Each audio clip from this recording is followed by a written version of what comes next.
This is Erika. I'm Deborah. Yes. So I'm going to talk a little bit about myself and kind of let you know my history and how I came to be here. And then we're both going to talk about some challenges facing libraries today. As Judy mentioned, and first of all, I just want to thank Judy for coordinating this and organizing this. I met her through the League of Women Voters, and she's doing an amazing job. And I'm so glad that I have made that acquaintance. So, as Judy mentioned, I came here from Los Angeles, where I was a principal librarian. But before I, got involved in librarianship, I've actually had two other careers. My father was in the military, and I grew up all over the place. I moved many times as a child, basically every 2 years.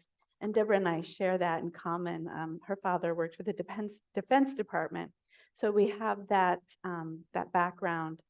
And what it did is it made me a very adaptable and flexible person. When you have to move and start someplace new, you learn how to become adaptable. And you also learn not to be afraid of change. And that's something that has really helped in my career and in my personal life. That, whenever I'm contemplating a change, I always ask myself two questions. What's the worst thing that can happen? And will I survive if that happens? And it's almost always yes, the answer. So that's enabled me to move in my career.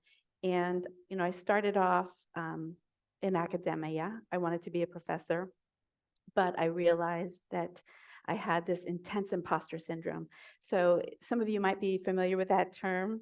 That's a feeling where you fear that you are an imposter and people are going to find out, and they will figure it out, and you will be exposed. And that fear was like very crippling thing for me. And I dropped out of graduate school and moved to California because it's warm and sunny. I was living in Minnesota at the time, cold, dark, very long winters, and I just longed for that, balmy California weather. And then I worked in the museum world. So I came out, to Los Angeles, and I started working at the Los Angeles County Museum of Art. And I really loved that. But it's very competitive. It's very low pay. And Los Angeles is not exactly a place where you can live on a, low salary. So I began exploring, what do I want to do with my life? And I had a friend who had gone to library school and loved being a librarian. And I loved reading and I loved researching. So to me, it seemed like a natural fit. So I called my father because I'm, 34, I still don't know what I want to do with my life. And I asked him, well, what if I don't like this? What if it's not for me? And he said, well, you have 20 more years before you're officially a loser. So go for it. And he also told me some great advice that I think about. You can't always control your future, that all you can do is make one decision, see where that takes you, make another decision that'll take you somewhere else. And that's how I've kind of, with this flexibility and adaptability and this mindset, that's how I've been able to be successful. I worked in libraries for 17 years. After leaving the museum, I worked in several libraries in Southern California, including the Monterey Park Brueggemeyer Library, the LA County Library, San Marino Library, and then Los Angeles Public, where I was for 13 years. It's a really lovely profession. One of the things I learned being in the military life is it's very communal and it's very collaborative, and libraries are the same. Libraries are very collaborative. Librarians help each other, not just, in our library system, but we're always working with other libraries, other library staff. We form committees. We have lovely associations like ALA and United for Libraries. So we like to share. And, that's one of the truly great things about libraries. And that's, how our library systems are modeled. So we've had some challenges, when I started as a young librarian.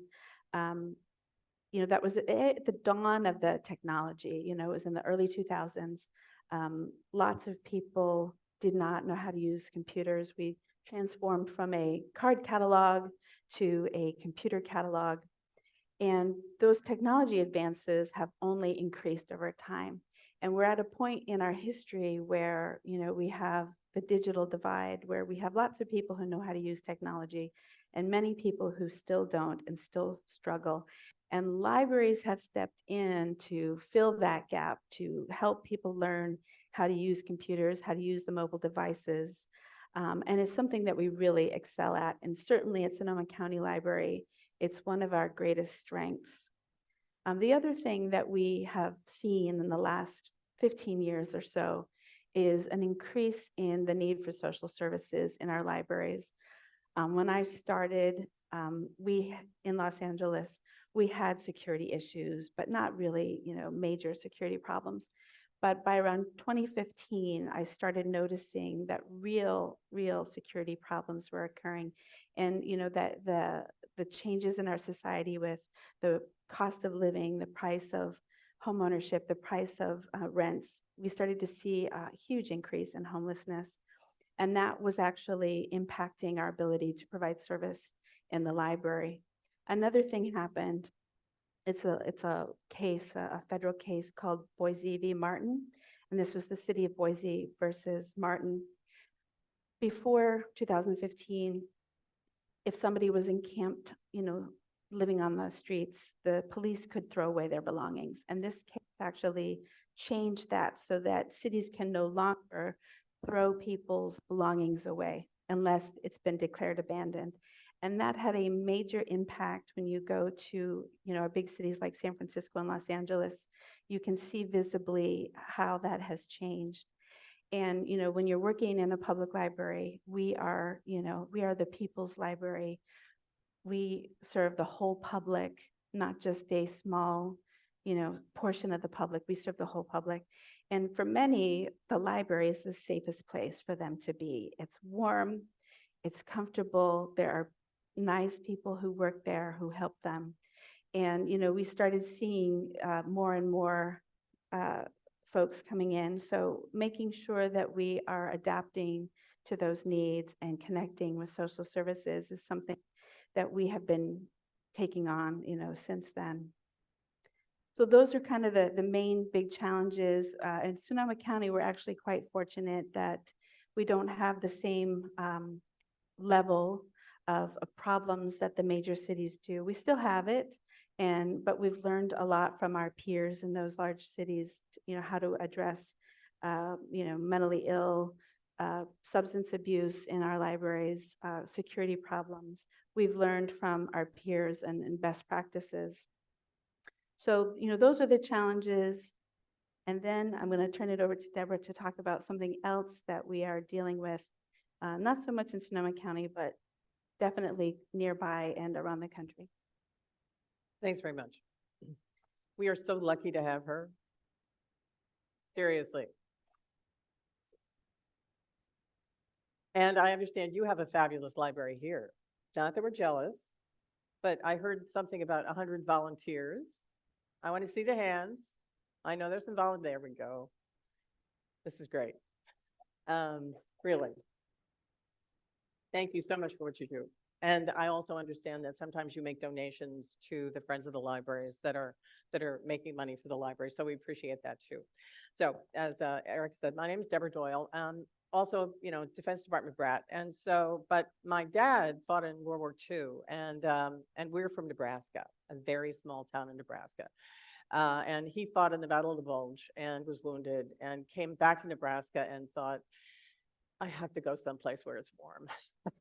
So he applied to colleges, and the only place that had a dorm that was warm was Stanford. So my dad went from this tiny little town in Nebraska, Sacred Heart School, to Stanford, and he also discovered traditional jazz, right? So went home. My mother had grown up, and suddenly he was in love, and they didn't get back to California, but he went to work for the government, and he swore that he was going to get to California, and didn't until the very end of his career. But I heard about California. And so we moved all over the place, and we eventually wound up in Virginia. Because he was in the Pentagon. And so my first job was in a library at the Defense Nuclear Agency. And so libraries even start earlier than that for me.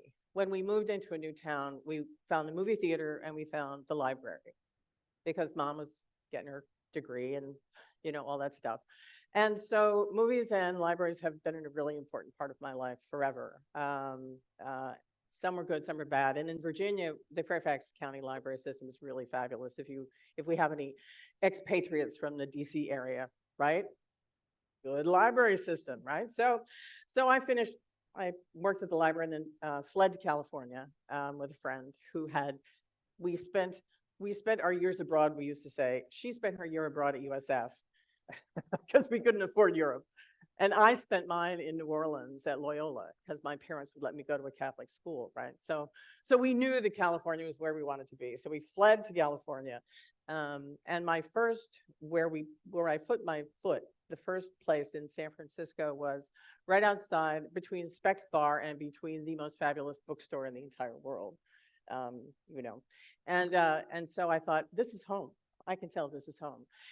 When we moved, also my sister was on the spectrum, and so I could see that when she improved through the years. She was brilliant. She keeps satellites in the sky in Washington now.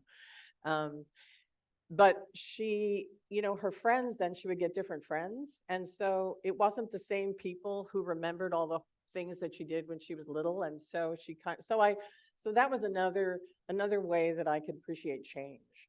Because people change and organizations change, and you can remember and you can embrace what happened in the past, but looking to the future is often where it's at. So California, and I went into the public library, and it was awful. It was awful. You're not going to. Anybody from San Francisco here? Do you remember how awful it was in the 80s and 90s? It was awful. It was no 70s. Sorry, 70s. I'm dating myself. The main library that's the one I went to. The marina was fine, the main library, but it was dirty, it was filthy, and there were no recent books. And so I had a job, and I thought, wow, I can actually afford to buy books now. And so I did, and I didn't use the library for a number of years. And then somebody said, do you want to do this thing? And they said, yeah, the Friends of the Library is doing something. And I said, the Friends of the Library, what's that? And they said, come on over. And they introduced me to the Friends of the Library, and it was when the Friends drove the train to get a new main library built in San Francisco. And then they also ran a campaign for funding for the library, because you can't just have a building. Seattle built a building, and then suddenly there was, they didn't have enough money to fill the building. So, and that's how and then I was also in the corporate world. I was a research manager for corporate library. But I got involved with the Friends of the Library, and they took me to the California Library Association, and then the American Library Association met in San Francisco. And so suddenly I realized, and my dad had said this the entire time, things are connected locally, regionally, statewide, and nationally. And Dad always had his eye on the national. And my grandfather, his dad, was a state senator in Nebraska. So we sort of thought about the national stuff and the state stuff. But when I got to San Francisco, I realized that politics can be a really blood sport. And the librarians were busy doing service. They were actually trying to help the people. So it was people like the Friends, the people who are not on the library staff, who were the ones who were doing the advocacy, who were the ones who were talking to the politicians, all of that stuff. And so, and then I realized it's not just at the local level, it's also at the regional level, also at the state level, and I got involved. And when you say yes, then suddenly you start meeting people. So my father then moved finally to California. My parents moved to California. And then my husband and I were living in San Francisco. So Dad, after my mom died, moved to Sonoma. He found beautiful Sonoma in Windsor. And first thing he did was get a library card. And so, but he started failing in his 90s. And so my husband and I moved up here to take care of him. And it just so happened that Sonoma County was about to launch a tax measure. And I had worked on local measures in San Francisco, also a state measure. And so I somehow got involved and worked on the campaign. And it was, a really important campaign.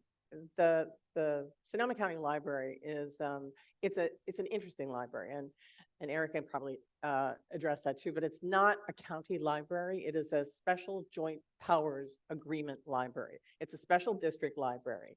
And so that means that the county and all of the towns in the county are involved. You all probably know this, but San Francisco was a city and a county library, and so it's much different. So it was very underfunded. And this tax measure made a significant difference that Erika can talk about. And it's done amazing things. So we're lucky in California. But then at the national level, I'm sure that you've read about the book banning that's happening.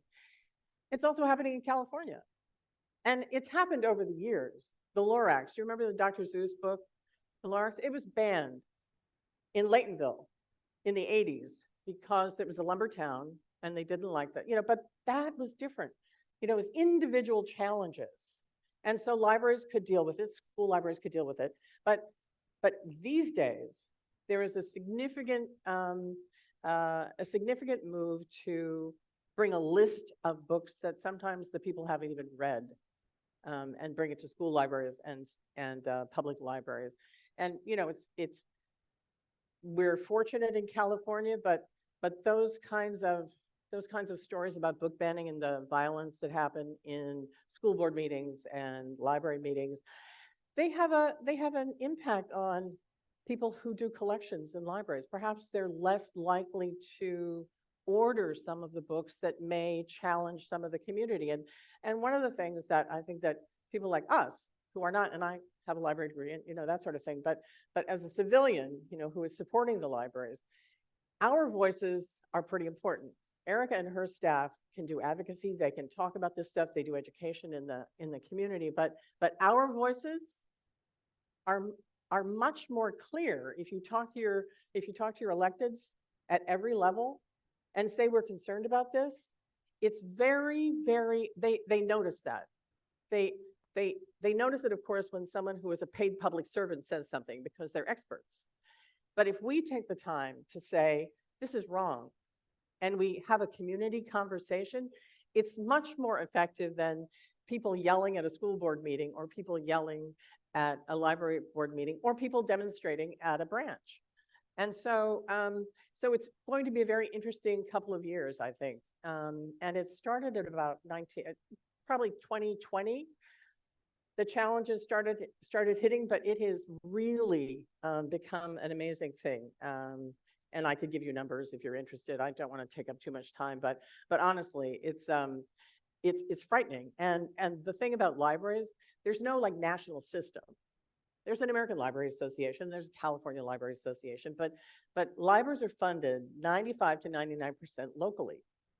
And so they're really focused on what they're doing locally. Now they have connections, of course, to the state library, but that's not where the power is. And so it's really important that locally our voices are heard to defend and to send the message up to all of our electeds that freedom of information for kids, freedom of information is incredibly important. And I will hand it back. Thank you. Thank you. Thank you. So, as Deborah says, and I know we have a librarian in the audience from Santa Clara. So I know, when you're working in a library, one of the things we're taught in school is that we don't make assumptions about what people want to read. We don't make judgments. We don't know why people want one book versus another. And so, working in a library, we try to be as non-judgmental as possible. And it's also because as a librarian, you're kind of a trusted advisor and people come to you for advice and you don't want to harm that relationship. I mean, I've had, many experiences with the public where, I've developed relationships with teenagers who are struggling to learn how to read or struggling with finding a book that they like. And when you can put a book in someone's hand and they come back to you and say, oh my God, I love that book. Do you have any other books like that? Like for me, we call that reader's advisory, but for me, that is one of my favorite parts of the job. And when I have adults who come to me and say, I'm struggling with my child, I'm looking for some parenting books, I can take them to that section and show them all the different kinds of parenting styles and all the different varieties and get them something that will help them connect to their child. That's a really amazing thing. So we try not to judge. We try not to make assumptions. And so when these organizations, and what's happening now, it's actually a highly organized activity. What they're doing is they are taking over school boards. They're taking over library boards in order to have a say. They are firing library directors. They're firing library staff. It's not. It's a very organized activity. And that's why we try to promote this idea. If we let people make their own decisions about what to read, we let them determine for themselves what they want to learn. We don't make those decisions for them. I will say, there is in the library world, we're all human beings. We all make mistakes. There used to be a time where there was only approved books. And in my history as a library manager, I did have staff who believed, well, you shouldn't read Diary of a Wimpy Kid. That's not fiction. That's not literature. You should read only the classics. But what we found is that children learn to read because they love it and they enjoy what they're reading. And so we have discovered that whatever entry point they can have into the world of literature is great. And maybe, they start off with Diary of a Wimpy Kid, or they read a graphic novel or a manga, and that is their entry. But once they start reading, they find lots of other things that they like. And so developing that love of reading is really important. And that's why representation in our library collections is so important, because not everybody's going to like, something that somebody else likes. Somebody might not like the Harry Potter books. They might not like the Diary of a Wimpy Kid, but we want to find something that will speak to them. And that's why representation is important, because they want to see themselves reflected in the books. They want to see their lives and their experience reflected. And that's, that's the important thing. And the thing about fiction is that there are many studies that show that reading fiction makes you more empathetic. And it's because of that mental activity. When you're reading a book, you're putting yourself into that character's shoes. It's a really wonderful way to develop a human being, to develop an empathetic human being. So, that's what our goal is in libraries is, we don't make assumptions. We have lots of things that offend. We have both things for the right and the left. We have things that offend the left. We have things that offend the right. But our mission is just to be able to provide things so that people can make their own decisions. And, we do that all the time through our purchasing. At Sonoma County Library, we have a $51 million budget. And as Deborah talked about in Measure Y, 40% of that is due to the sales tax measure. And that measure allows us to expand our collections, increase our hours. We just opened on Sundays in November, as well as purchase a wide variety of materials, some of those to address our digital divide. So you'll see in our libraries, computers, we lend out Chromebooks. We also have, one of our goals as a library is we have a reimagining plan. And this is our strategic plan. And one of those goals is to increase access, not just, digitally, but also physically. So we've done some modifications to our libraries to do that. If you've been to the Rincon Valley Library recently, you might have seen this large machine outside the front door. That's a book locker, and that is so that you can pick up your holds 24/7. We have those at 4 libraries, including Rincon Valley, Sonoma Valley, Guerneville, and Healdsburg. We're going to have them at all of them eventually. I like them because then I don't have to worry about what time, the library's open. I can just get my stuff. But we're also looking at other ways of expanding. We have a bibliobus, and I don't know if it's been here. Has the bibliobus been to Oakmont? No. So it's a mobile library van. It has both technology, it has computer laptops and things like that, but it also has a small collection. We use it for mobile outreach, and we've actually been expanding our number of stops.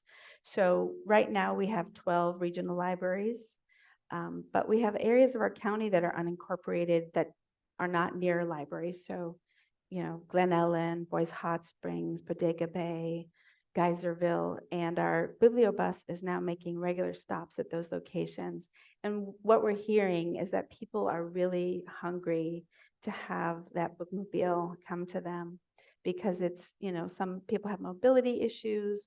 They can't, drive to a library. So bringing the library to where people need the services is something. Bookmobile in your own neighborhood.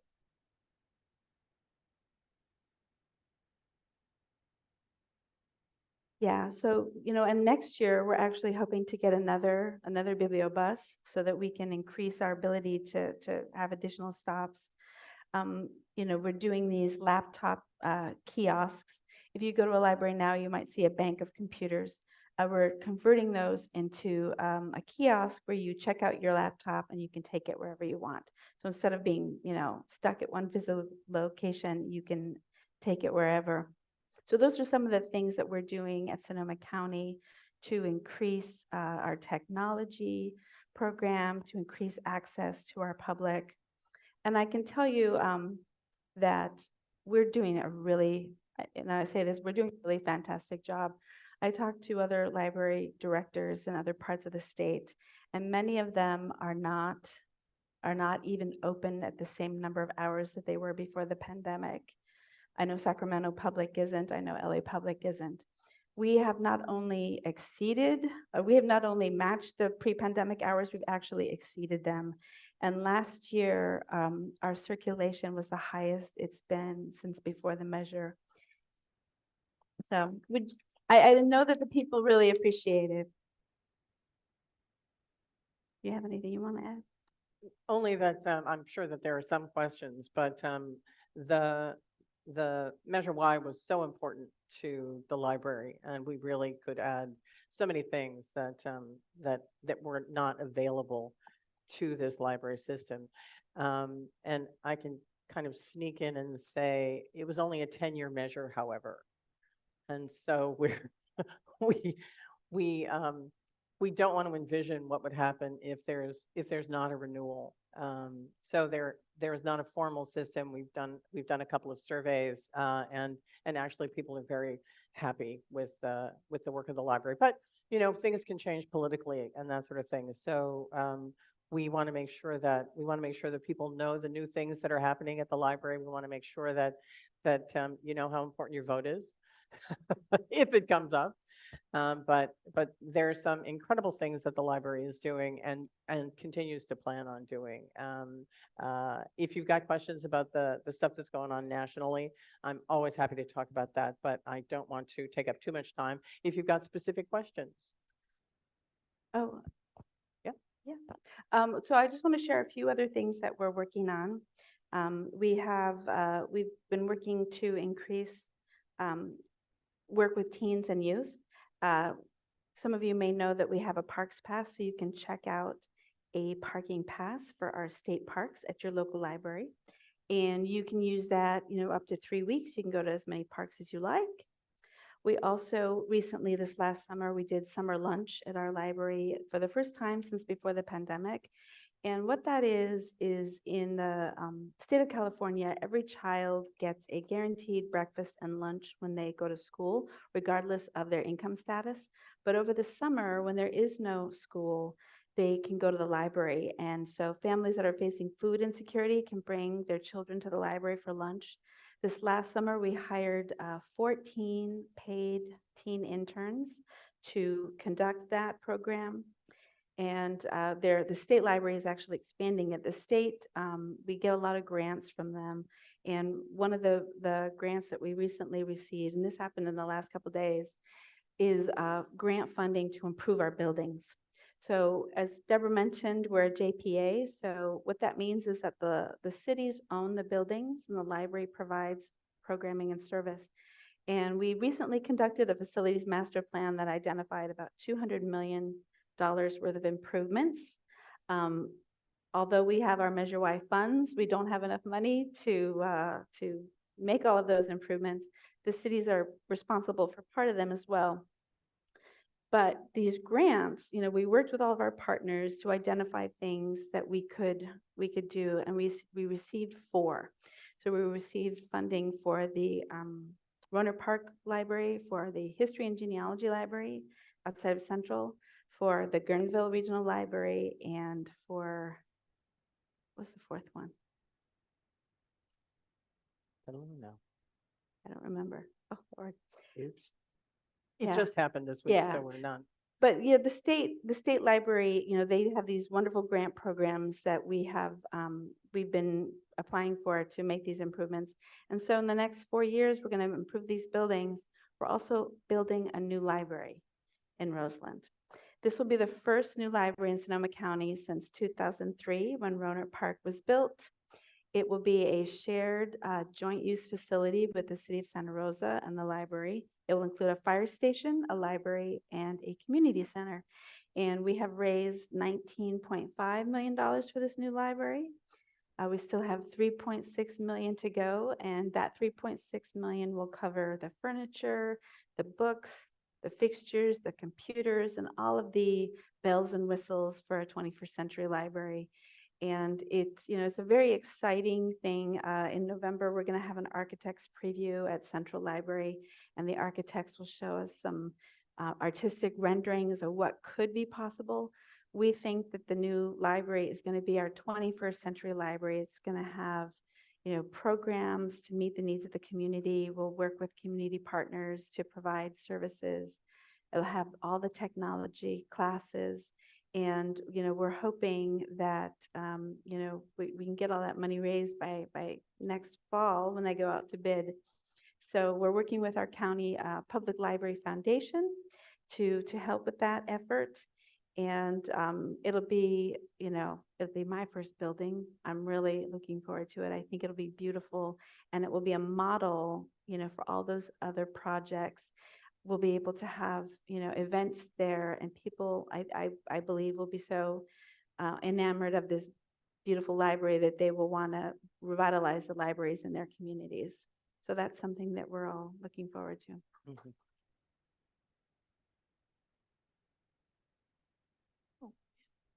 Hi, thank you so much. I have 2 questions. One is about the change that ebooks are making. I know my life has changed a lot. We've recently moved here from Mendocino County, where I use the physical library a lot in Willits. And here I'm embarrassed to say, after almost 2 years, I don't even know where my nearest library is, partly because of my eyes and changing my own changes. I read ebooks much more than I get, physical books. So that sense of community in my library is kind of lost. So I wonder how that is affecting libraries, all over, and the kind of ebook revolution. And 2, which public officials should we contact to ask them to stop book banning in our county and beyond? Well, I can answer the ebook question. So one of the things that we find with ebooks is that during the pandemic, they actually tripled in circulation. So when people did not have access to physical books, they changed to ebooks. The thing about ebooks is that they're very expensive. And the model that we use to purchase them is very different. In a typical print model, you buy a book, you can circulate it as long as it is in good shape. With an ebook, we pay a licensing fee, and those licensing fees can be $70 or more per book. Whereas a physical book, we pay $20 for. Licensing fee, $70. They also have to be renewed. So publishers will only let us, have Rent it. basically, yeah. So Right. we rent it and it's only for a finite period of time. And then we have to repurchase it. So our funding for our collections has actually dramatically increased because of the ebooks. And I will say that, they're convenient because you can download them to your phone. You can change the text size. I'm a huge fan of audiobooks so that I can listen in my car when I'm driving. But you don't get that sense of community. But we have book clubs and we have virtual book clubs. So if you like to be in a community of readers, getting involved in a book club is a great way to connect with other people who like to read. Mhm. I'm going to pass the other The question other to Deborah. question, sure. I should have said this before. Governor Newsom last week signed a bill on Monday, or actually not last week, but at the end of September, to ban school boards from rejecting textbooks based on their teaching about people from different racial backgrounds, sexual orientations, and gender identities. So it's in effect banning book bans. Yeah. And, his, Mrs. Newsom is very active in terms of protecting education, and she's a library supporter. So a thank you note to the governor and Mrs. Newsom would be swell. And truly, just your assembly people, the senators, mostly we have strong support. And in fact, some of the funding for the Roseland Library is in fact from the state coffers. We're working on the feds. So if you know Congressman Huffman, we'd love to talk to you about that. And I was in Washington and visited Senator Feinstein's office last spring before she got sick. And so they're interested, but if voters like you would write a note and say, fund this library because it's really incredibly important, that would be great. And also, if Roseland is a shining jewel in Santa Rosa, then some of the other cities are going to be a little jealous, I think. Don't tell them I said that. Yeah. Could you elaborate a little bit more on the homeless population as it affects the safety and the quietness of libraries? I have been in a library, don't think I should mention the city, but it was very discouraging for me to go into that library. I didn't really feel safe. And furthermore, the noise element, I know it's a very difficult problem. Thank you.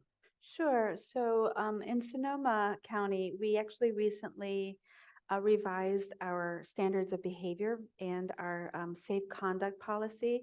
So we have rules about how people can behave or should behave in libraries.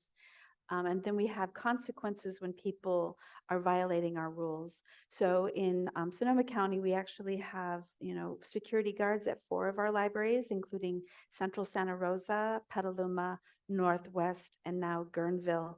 Guerneville is actually an interesting case. It's farther out and a little more remote. They have security issues that you wouldn't imagine because they're rural, but they have, folks who light fires outside the library sometimes at night. And even though the sheriff's office is very close by, but we have, trained our staff how to address issues as they arise.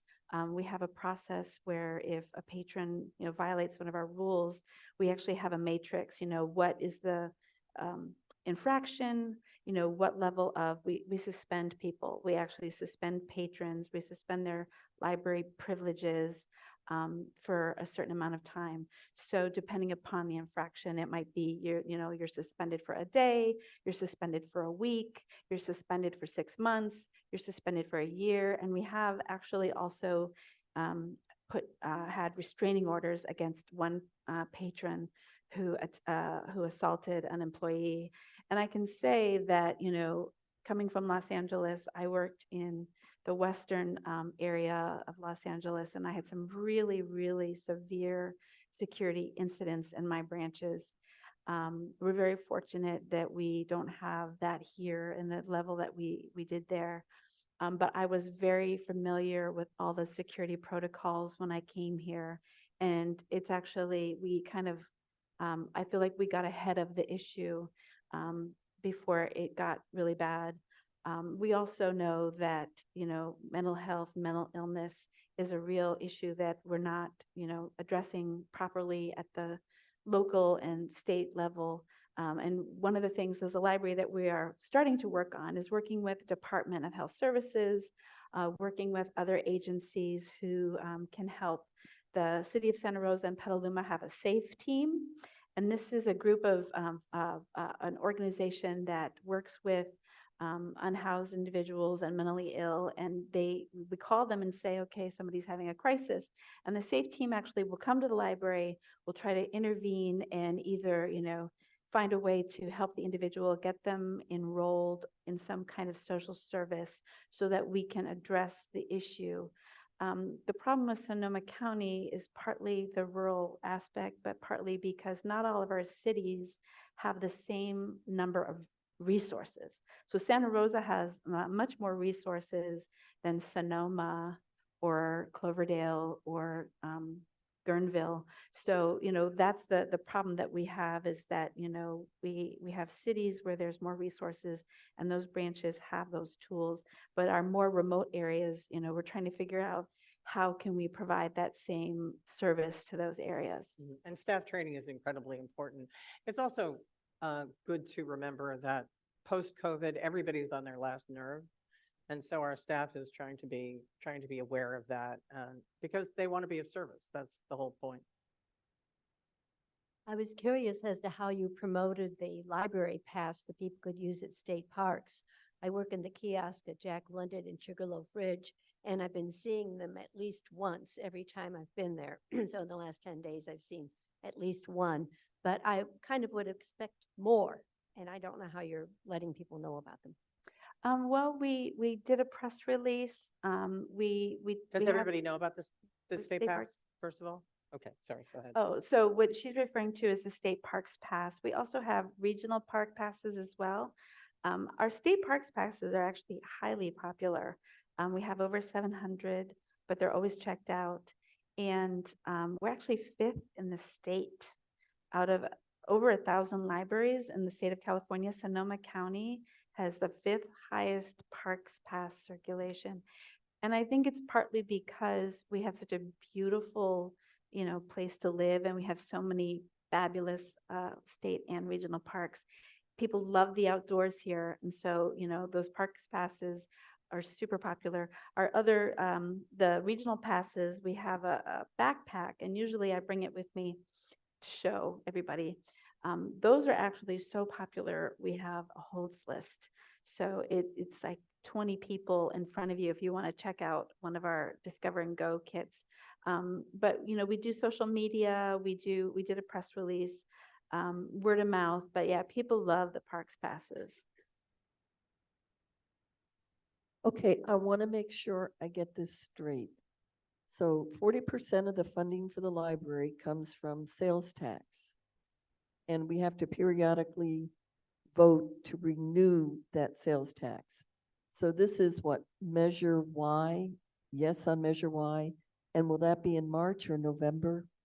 So our goal is, so as Deborah mentioned, we did March or November?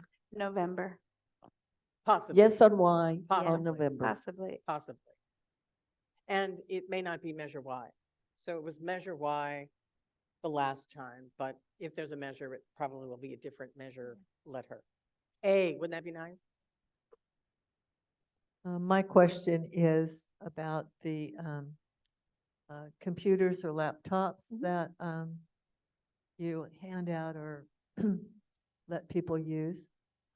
If somebody has one or two of them and would like to donate it, can we donate it to a specific library that's close by, or do we have to go through a process? Oh, and do they have to be a certain, can they not be a certain age? That's a good question. I don't think I've ever had that question before. I will have to get back to you on that. I know that we do purchase computers for lending, and we've gotten very good at getting grants to purchase computers for that purpose. But I'll give you my card, after this is over, and you can contact me and I'll find out. But usually donations go to friends as opposed to the library, just en general, but Hi. We also have moved from Mendocino County. And it was great because it's not just one county. It's Sonoma and Lake County as well as Mendocino. But before I get into the gist of my question, I just want to give a shout out to the Oakmont Library. I'm a passionate fan of mystery and crime novels and thrillers. And I think there are more books here than I could possibly read in my lifetime. Wow. But I do like new books as they come out. And I would like to know if my Mendocino County card is good here in Sonoma. do you have an app? Do you have the app? Pardon me? Do you have the Sonoma County Library app? I think we, Well, so I know that, so we share a library catalog with Right. Lake and Mendocino County. So if you order a book, it might actually come from Lake or Mendocino, but I don't think you can use your library card here. But you can get a library card online, as well as at your nearest local branch, which for Oakmont is Rincon Valley. And that's not far from the Olivers on Montecito. Ah. That's actually my local branch as well. I live not far, literally 5 minutes away. So I don't think you can use it here, but I can check on that. Just want to give a tip to those people, like my friend Jane here, who has trouble reading. When I was the 182nd online to get a particular book, I saw that there were large print editions, and I was only 12th for that. Yeah. It was also a lot easier to read. So that's a good thing coming from the library, and I hate ebooks. Well, it's funny because one of the things I didn't talk about is Link Plus. This is something my husband uses.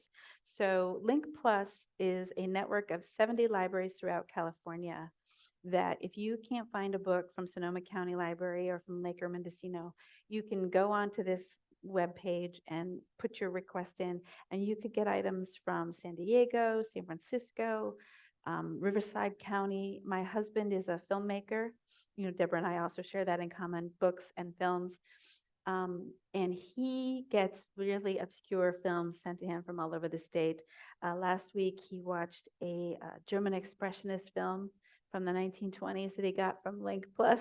So he loves that service. And I think that it's, we have so much, and that's when I talked about librarians being collaborative and communal, like we like sharing resources. And that actually helps us financially too, because, when you are in a cooperative or in a consortium, you can provide services. You share the expense and you can provide the services to a greater number of people. And that's something that we're also part of. and sometimes if there's a huge line for a book, sometimes libraries will order extra copies of that book, and then they'll disappear when the first wave passes by. So I don't know that we do that as much here in Sonoma, but Well, we have a 4-to-1 holds ratio. There you So anytime there that's are. the library's secret here. Yeah, so 41 holds ratio. So anytime a book has, more than 4 holds for every title, we buy another copy. And that's our model. I know other libraries, when I worked in Los Angeles, we had a 10-to-1. So we have a better purchasing policy in that respect. But the other great thing is a little secret. You can get a library card at any library in the state of California. You don't have to pay anything. So you can collect library cards so that you can, get whatever you want, wherever you want it. Several questions. First, the funding, the Measure Y, what percent is that? And then that covers 40%. Where does the rest of it come from? And then another question is, on the average, ebooks are checked out how often for that book versus the print versions? Okay, so our funding is 60% property tax, 40% sales That was tax. instituted long ago Yeah. as the JPA was created. So the property tax is what established the library. And then we are fortunate to have the extra Measure Y money. And the sales tax is 1/8 of a cent, so it's a very small amount. And then, what was your other question? I think it had to do with the ebooks. ebooks. Yeah. So our ebook circulation is actually about a third of our physical circulation. But during the pandemic, so, in 2015, I think we circulated about 500,000 ebooks, and now we're at 1.5 million ebooks.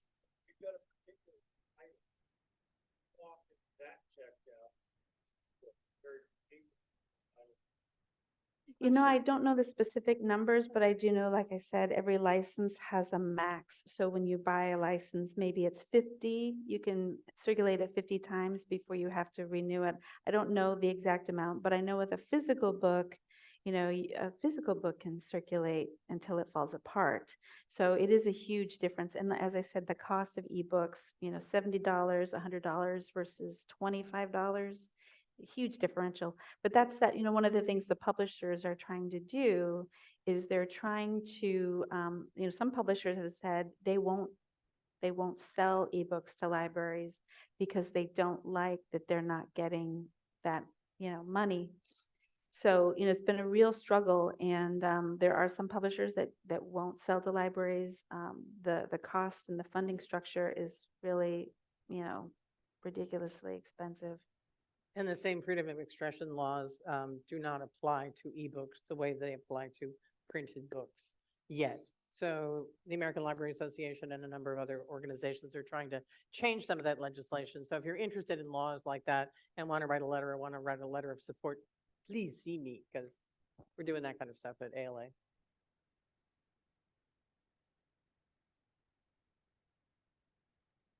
Who has the mic?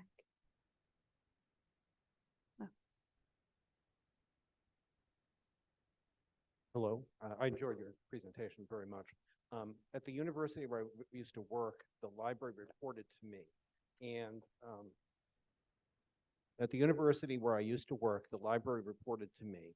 And the fastest growing piece of the budget of all the units that reported to me was the library acquisition budget, particularly serials.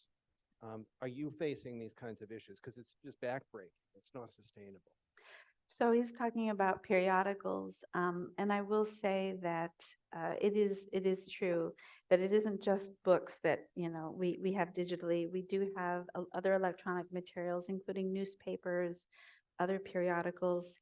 I think specialized academic journals tend to be more expensive. What we primarily provide in a public library is a popular materials, but they are expensive. The New York Times is $1,000 a year if you want to have it delivered daily. $1,000 a year. We have a digital version that you can access through our website. But yeah, those costs are just skyrocketing. And I think that's one of the reasons why print will never go away. I think we will always have print. And it's partly because people like the physicality of a print material. I don't really do the ebooks because I don't, when I'm navigating through the book, I don't know where I'm at. And it's hard to you can't really page forward and remember where you were. But I do like the audiobooks.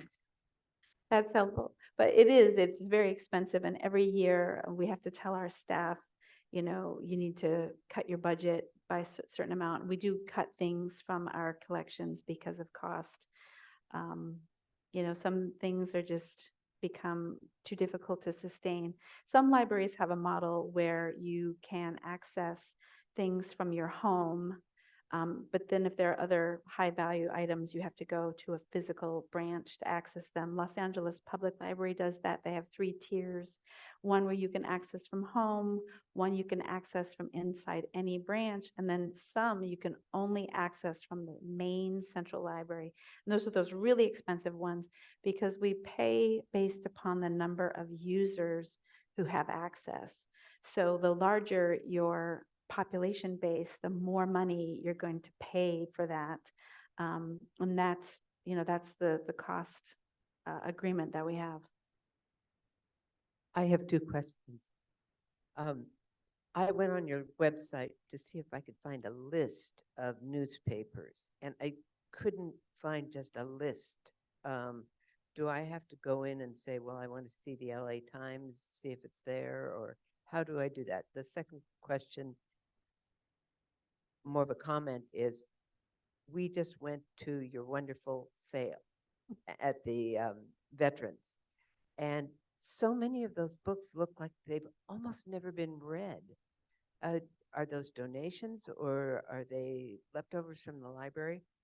So for newspapers, we have the access to the Washington Post, the New York Times digitally. And then for all the other newspapers, we have a program called Press Reader. And you can, if you go to our electronic resources page and look at Press Reader, it will tell you all the newspapers that are included. So the Press Democrat is part of Press Reader. We also do have the print newspapers. I think we carry the Press Democrat, the Washington Post, New York Times. And then some of our libraries, if we have foreign language collections, we might have La Opinion or other foreign language newspapers. Those are also really expensive. Your other question about the books. Oh, so mostly they're donations that, people just, they want to get rid of books in their collections. But we do sometimes, when we're withdrawing materials from our library collections, we give them to our friends to sell. So it's a little bit of both. In San Francisco, the library could not give the Friends books, so they had to be donations from civilians, if you will, because they thought that books of the library were a property of the city, and so property of the city could not be sold. So usually they're donations for people, even at our book sales all over the county. But another thing we do, so we work with this organization called, Better World Books, and they're a used bookseller. So when our friends can't sell a book, they give them to Better World Books, and Better World Books will sell them, and we'll get a small percentage of whatever they sell. I just have two comments. One is I want to say how wonderful the service is that I just request online a book, and then it's at my Rincon library waiting for me. I pick it up, I check it out. It's just so easy. I'm grateful for that. My second comment is, do y'all know that we have 20,000 books here in Oakmont in the library? And that does not include the DVDs and the books on tape. And I mean, it's an amazing resource. So those are my two comments. I want to say something about, Erika mentioned the lunch at the library for the kids in the summertime. That actually was a suggestion, and it was a grant proposal that was done a while ago to a private foundation. And the private foundation, it was one of the Haas foundations, I believe. And so the foundation said, well, we're only going to fund it for a couple of years, but it was so popular and so wonderful that the Haas Foundation, one of them, funded it for a number of years. And then libraries all over California said, wow, this is really a good idea. Why don't we do this? And then now libraries all over the country are doing it. So my point is not to sort of brag about that, because honestly, don't you think we should be able to feed our kids instead of feeding them at the libraries, right? There should be, but don't get me started. But ideas like that that start small and are funded by, it doesn't matter where the money comes from, an individual donor, a foundation, something like that. Those are the kind of things that libraries love to hear, because they love to then share those ideas. So, if you've got a passion and you think the library can help, by all means, mention it. We've got business cards. The library wants to help as many people. If you think that there are some underserved communities, Erika probably knows about them, but honestly, if there are things that you think that the library needs to know or that we can help with, we are happy to do it. And at the same time, if you want to mention to your electeds or whatever that the library is doing some good things for your community, do that also. Yeah. I think we have a gentleman there. Hi, thank you for your presentation. My question is on the decision to eliminate the late fees on the books. I think that the model was that the revenue loss was insignificant compared to the administration cost and access questions, and that it wouldn't have a significant impact on how long people held books. How has that proven out since you've implemented that? So yeah, so we have about a 15% loss rate. And that was before when we had fines, and that is after we eliminated fines. And the decision to go fine free was really based upon equity. We found in the library world that fines do not incentivize people to return things. What it actually does is it disincentivizes them. If somebody has fines, and I, worked in a branch, and I know that there's some people who have a lot of shame about that, so they don't come back. If they lose a book, or if they have a book and they don't want to bring it back, they're afraid they're going to be judged. So they never come back, and that's not what we want. We want them to come back. So going fine free, what we found is that affluent people could afford to pay their fines, and so they would keep coming back to the library, but less affluent people could not, and so they were not coming in. And it impoverishes the library when you're not, bringing people in.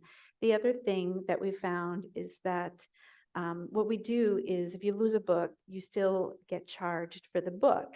But once you return it, that fine comes off your account.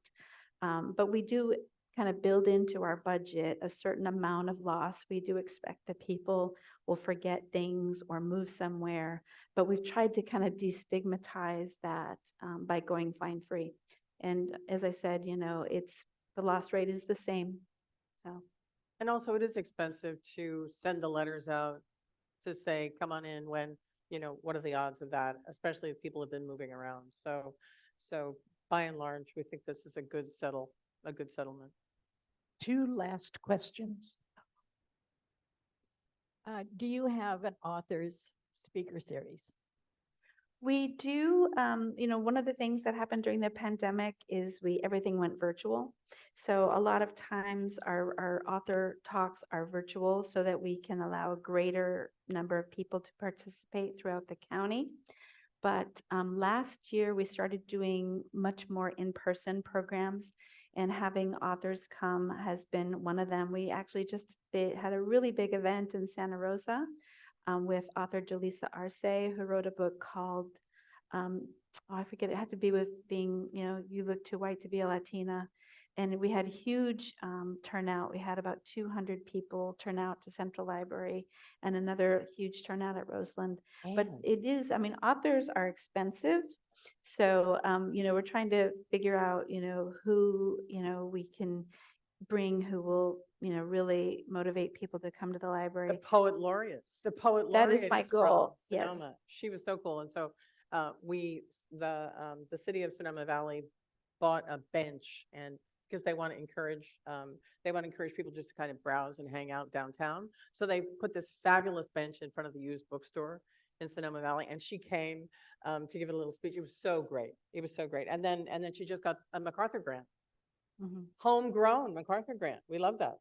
So we are doing more. We're also hoping, we have a library foundation who can supplement our programming budget. So that's one of the goals, that I have for our library foundation, besides building this new building in Roseland, is to have a really robust author series of big name authors that we can bring and generate a lot of buzz and interest in reading and literature. And if you have suggestions, by all means, we'll take them. Library as a destination. This summer, my wife and I traveled to Oslo, and we saw our granddaughter, and they have this incredible library in Oslo that literally is a destination. So much to do, experience, and see, especially for the kids, but being with a 2-year-old granddaughter, we were at her mercy, so we couldn't explore the whole library. The place was fantastic. And I know that's going to be difficult to do with existing buildings and so forth, but have we thought about that here, and how is that going? Yeah, so that's part of our capital improvement plan. So the new Roseland Library is going to have, a play area for children. It's going to have a native plant teaching garden. We're really hoping we can raise enough money to build a rooftop terrace so that we can have programs and events outside overlooking the beautiful Sonoma Mountain. We hope to have all kinds. So one of the things that we just put in at a few of our libraries are study pods. And these are actually like, kind of 2-person enclosed spaces where people can work. We put 2 of them in the library headquarters. So for employees who don't have a desk there, but need some privacy, we put them in at Sonoma Valley, and we put them in somewhere else, I don't remember. But I know that Central Library, the tutors, so we have literacy tutors that work with people who are struggling with their reading skills. They love the study pods because it gives them a little bit of privacy. They're not soundproof, but they have sound baffling to kind of reduce the noise. That is definitely something that we're looking at in all of our spaces, trying to make them more flexible, getting rid of, like those banks of computers so that we can use that space for other things, whether that's maker spaces or, programs like author events, so we can use that space flexibly. Maker spaces is a big thing that libraries have been doing, and teaching people, sewing, arts and crafts, 3D printing. We have that at the library. So, that is definitely the model that we're looking towards. And this new building with Roseland will be working cooperatively with the community center. So we're thinking about, what joint programs can we do with the community center, but we're also looking at providing space for mobile health clinics, for immigration services, so that, those folks can come and get their citizenship. So it's really, that Norway model is the model that all the libraries are moving towards. But it's also difficult, we stretch from past Cloverdale down to the Marin border, and then Bodega Bay, and then beyond to the east. So if there was a shiny, wonderful central library, how would the people in Cloverdale, that's a lot of gas. So we're trying to make all of the branch libraries special in some way, so that it really relates to their community specifically. But also, when we do the maps of who uses the libraries, it's not just Windsor people who use the Windsor Library. It's not just Rohnert Park people who use the Rohnert Park Library. All over the county. I mean, it's amazing. The maps are great, and the library does this wonderful little map thing about who uses the branches. And so what we want to do is make sure that they know what's available, where it's available, and if it's on a trip that they're going to take, then they can use that. So we want them all to be shiny. And so Roseland is the first shiny one, we think, and we hope that they all become shiny in the future. Well, thank you so much for being Thank here. you. Wonderful. And if I could just remind everyone, if you want to know more, you want to receive our emails, we have a sign-up sheet in the back. There is that sign-up sheet in the back. And Thank Craig you is our again. development manager. He is fabulous, and he has really helped the foundation become an amazing, amazing organization. Not that they weren't before, but the reach is much greater now, and we're grateful for him. Thank you, Craig. Thank you. Thanks, everybody. Thank you, Judy.